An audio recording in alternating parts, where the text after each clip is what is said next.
बिबट्यांचा वाढता वावर आणि रस्ते अपघात, वन्यजीवांच्या सुरक्षेचा प्रश्न ऐरणीवर. या गंभीर परिस्थितीला जबाबदार कोण? आपण पाहत आहात 24x7 न्यूज रिपोर्ट चॅनल. बातमी आहे ताराबाद परिसरातील एक हृदयद्रावक आणि खळबळजनक बातमी.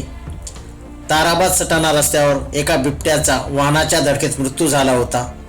या घटनेने अनेक गंभीर प्रश्न उपस्थित केले आहेत. नाशिक जिल्ह्यातील ताराबाद येथील गुरुकुल हाऊसिंग सोसायटीजवळ 16 जानेवारीच्या पहाटे एक थरारक घटना उघडकीस आली.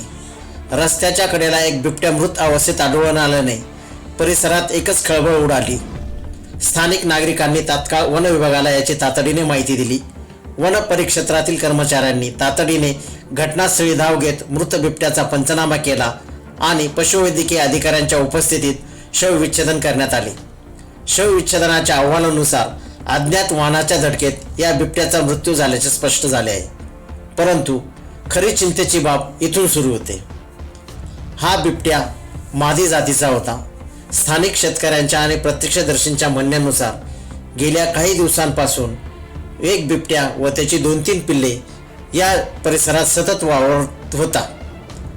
जर हाच बिबट्या तो मादी बिबट्या असेल तर आता आईचा मृत्यू झाल्यामुळे ती निष्पाप पिल्ले कुठे आहेत? ती सुरक्षित आहेत का? वन्यजीव प्रेमींकडून आता एकच मागणी होत आहे की वन विभागाने तातडीने त्या पिल्लांचा शोध घेऊन त्यांचे संगोपन करावे. येथे प्रश्न पडतो की वन विभागाने याआधी पिंजरा लावला होता, मग तरीही हा बिबट्या पिंजऱ्यात न अटकता काळाच्या जबड्यात कसा अडकला?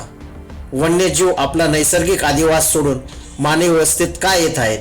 वाढते शहरीकरण, जंगलाची होत असलेली अवैध कत्तल की अन्नाचा अभाव? याला जबाबदार नक्की कोण? वन्यजीव आणि मानव यांच्यातील हा संघर्ष दिवसेंदिवस वाढत चालला आहे. तुम्हाला काय वाटते? या घटना रोखण्यासाठी काय उपाययोजना केल्या पाहिजेत? नक्कीच या घटनेसाठी कोण जबाबदार आहेत? तुमचे मत आम्हाला कमेंट्स बॉक्समध्ये नक्की कळवा. पुढील बातमीपत्रात आपण सविस्तर पाहणार आहोत की वन्यजीव मानवी वस्तीत का हस्तक्षेप करतात आणि यामागील नेमके गूढ रहस्य काय? यास जबाबदार कोण? तोपर्यंत पाहत राहा 24x7 न्यूज रिपोर्ट चॅनल.